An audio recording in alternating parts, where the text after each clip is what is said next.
Merhaba, ismim Merve Yılmaz Bilek. Bugün size Eckhart Tolle'nin var olma ile ilgili anlattıklarından biraz bahsetmek istiyorum. Çünkü içinden geçtiğimiz şu dönemde bence buna ihtiyacımız var. Biraz içimize bakmaya ihtiyacımız var. Çünkü her şeyi dışarıda arıyoruz.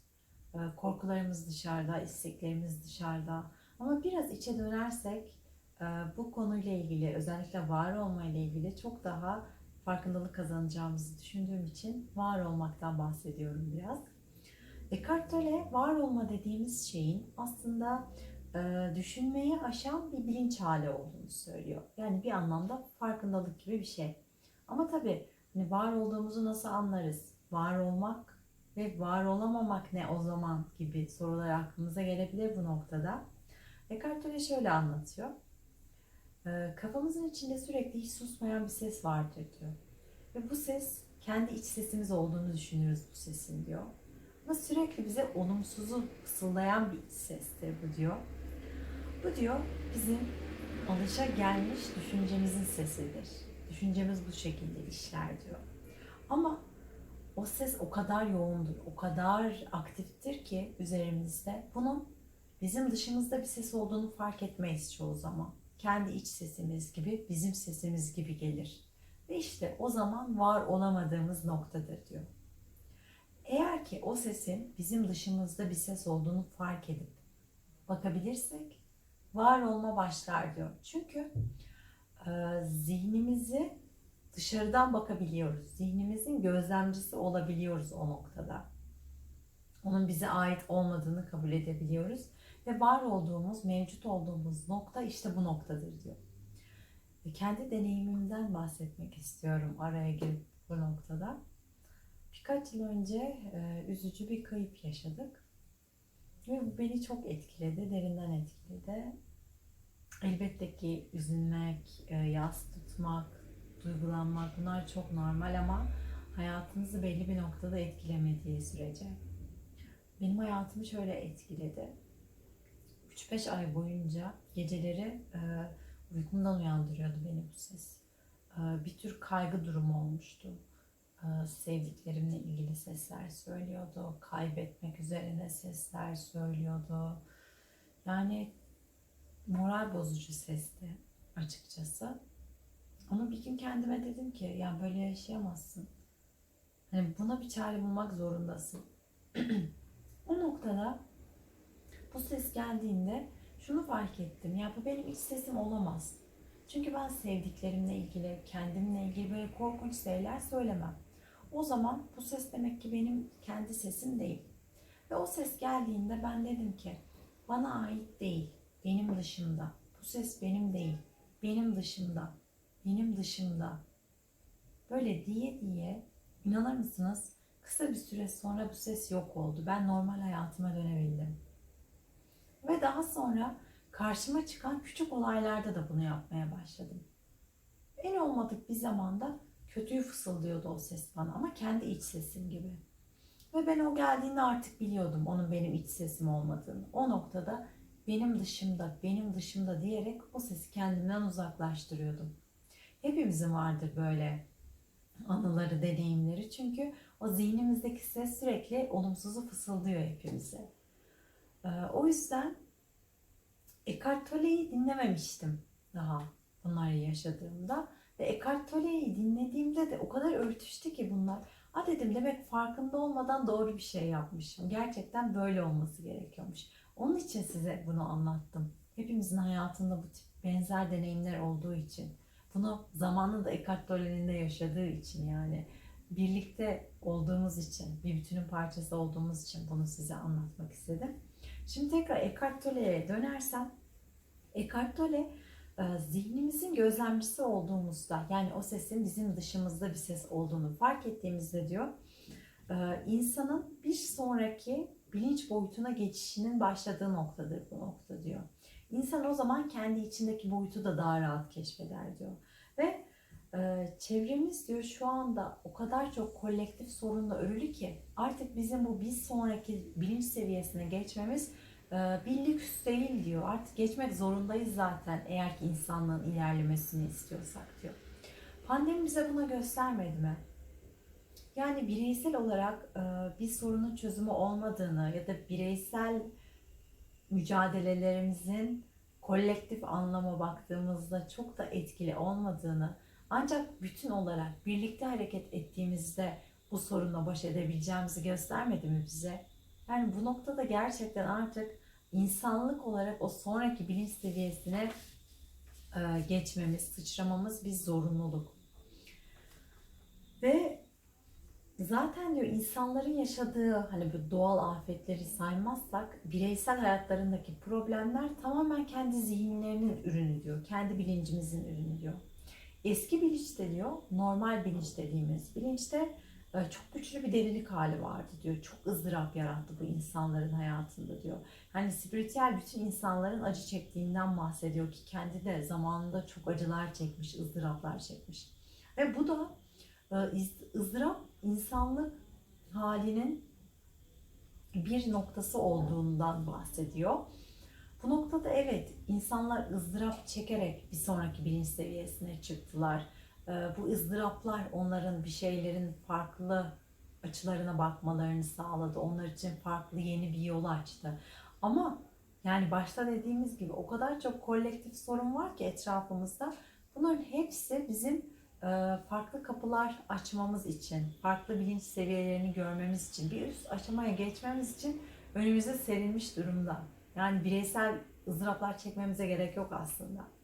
Ve içimizde bu yeni bilinç oluşurken tepki verme biçimlerimizin de değiştiğini söylüyor. İnsanlarla ilişkilerimiz değişiyor, olayları değerlendirme şeklimiz, tepki verme şeklimiz hepsi değişiyor ve bunları fark edeceğimizi söylüyor. Öfke, kızgınlık ya da işte kendini acıma, kendini değersiz hissetme, kendini beğenmeme, tüm bu mutsuzluk hallerinin bu yeni bilinç boyutuna geçmemizle birlikte yok olduğunu anlatıyor. Çünkü hayatımızdaki mutsuzlukların aslında zihnimizdeki düşünce süreçlerinden kaynaklandığını ifade ediyor. Yani bunlar kendi başına mutsuzluğu oluşturmuyor. Bizim onlara yüklediğimiz anlam, zihnimizin onlara yüklediği anlam bizi mutsuzluk kapısına sürüklüyor aslında. Şöyle bir örnek veriyor. Bir sırada olduğunuzu düşünün diyor ve sıra o kadar uzun ki tıkandı, hiç ilerlemiyor. İnsanlar diyor bu durumun kendisine sinirlenip üzüldüklerini düşünürler diyor. Ama bu olayda yaşanan mutsuzluğa daha derinden baktığımızda aslında zihinlerindeki ses sırada beklemenin kötü bir durum olduğunu söylediği için mutsuzlar diyor. Yoksa durumun kendisinden dolayı bu mutsuzluk değil diyor.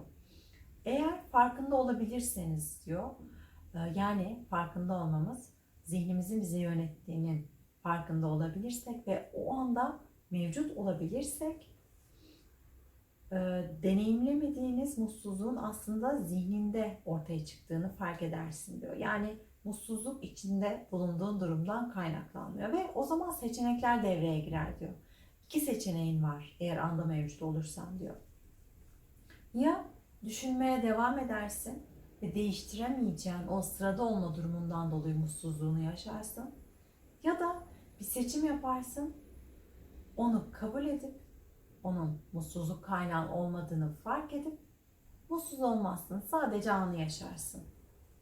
Eğer diyor ikinci seçeneği seçerseniz varoluş ortaya çıkar ve anı olduğu gibi kabul edersiniz. Çünkü olayı değiştirme şansın yok, yani olayı değiştirme seçeneğin yok. Ama olayı deneyimleme şeklini değiştirme şansın var. Bu çok önemli bir nokta. Hayatımızdaki çoğu olay için geçerli bir nokta. Deneyimleme şeklimizi değiştirmek. O sırada olma durumuna mindfulness deneyimi olarak yaklaşabiliriz. Mesela sıradayız, ilerlemiyor. O sırada olma hali bedenimizde neler hissettiriyor? Bunu fark edebiliriz. Veya aklımıza hangi düşünceler geliyor sıradayken? Onları düşünebiliriz. Önümüzde kuyruktaki hangi insana baktığımızda neler hissediyoruz? Ya da o insanlar o sırada olmayı nasıl deneyimliyor? Kasadanın yanındaki ürünlere bakabiliriz. O ürünlere bakmak, hangisine bakmak bize nasıl hissettiriyor? Ya bunları değiştirebiliriz. Bunları deneyimleyebiliriz. Bir mindfulness egzersizi olarak buna yaklaşabiliriz. Ve o zaman insanlarla ilişkilerimiz de değişir diyor. Mesela o sıra olduğu için kasiyere tavır almak yerine onunla kurduğumuz ilişki değişir. Çevremizdeki insanlarla, ailemizle, işimizle kurduğumuz ilişki değişir. Bunlar hayatımıza yansır diyor. Çünkü onları zihnimiz ile yargılamıyoruz o zaman. Seçme şansımız oluyor. Zihnimizle yargıladığımızda olayların içine yetiştirilme şeklimiz giriyor. Çocukluk travmalarımız giriyor. Bastırdığımız korkularımız giriyor. Bize ne yap dendi, ne yapma denildi, ne ayıp dendi. İşte şunu yapma, şundan kork, neler söylendi. Bunların hepsi devreye giriyor bir insanı yargılarken. Arka planımız devreye giriyor. Ama öyle yapmadığımızda tüm ilişkimiz değişiyor. O ilişkileri deneyimleme şeklimiz de değişiyor. Çünkü zihnimiz tarafından kullanılmıyoruz. Yani o iç ses vardı ya, iç ses sandığımız ses. O ses bizi kullanmıyor artık. Biz zihnimizi kullanıyoruz. Biz artık köleden efendi rolüne tekrar geçebiliyoruz. Ve şunu ekleyerek bitiriyor Eckhart Tolle. Eğer diyor bu bahsettiklerim size ilginç geliyorsa ya da anlamlı geliyorsa, evet bu yeni bilinç aşamasına geçmeye hazırsın. Ama bunlar senin için bir anlam ifade etmiyorsa ya da anlamsız geliyorsa henüz diyor hazır değilsin o seviyeye geçmeye ve hayat diyor ne yazık ki diyor seni hazırlamak için daha çok ızdıraplar yaşatacak diyor. Yani bu çok acıklı bir şey aslında çünkü bizim bu ızdırapları çekmemiz gerekmiyor artık. Yani en başından beri söylediğim gibi çok kolektif sorun var ve hepsi onlara bakıp bir farkındalık uyandırmak için karşımızda. Yani en basiti bu pandemi. Bir düşünün neler öğrendiniz, ne öğretti size? Bir farkındalık kapısı açtı mı hayatınızda? Açanlar var, açmayanlar var. Hayat şekillerini, düşünme tarzlarını değiştirenler var, değiştirmeyenler var. Ve bu noktada kolay yolu da seçebiliriz, yoksa zor olan yolu da seçebiliriz. Yani bizi anlamadıkça hayatımızı anlamak için yeni yeni sorunlar çıkacak. Yani böyle de yaşayabiliriz. Tabii bunları da yargılamamak lazım. Çünkü kimimizin yolu o kolay olan yol, kimimizin yolu zor olan yol. Belki birimiz e, bu videoları izleyerek işte Eckhart Tolle gibi zamanında çok ızdırap çekmiş insanların videolarını, derslerini, eğitimlerini izleyerek daha kolay kendi yaşamadan bu bilinç seviyesine geçecek. Çünkü artık elimizde internet var. Her eğitime, her ulaşmak için her fırsat var. Ama kimimiz de bunu değerlendirmeden illa kendi ızdırap yaşamayı seçebilir. Yani bu aslında seçimden de ziyade bir yol, deneyimlememiz gereken bir yol. Kendi yolumuzu niye zor diye yargılamamak lazım ya da niye kolay diye de başkalarının belki yargılamaması lazım. Neyi deneyimlememiz, yaşamamız gerekiyorsa herkesin yolu kendine, herkesin yolu güzel, değerli bir yol. Çünkü bu hayat zaten kendi başlı başına bir yolculuk. O yolculukta yürümemiz gereken farklı yollar var. Sadece o yollardan geçiyoruz.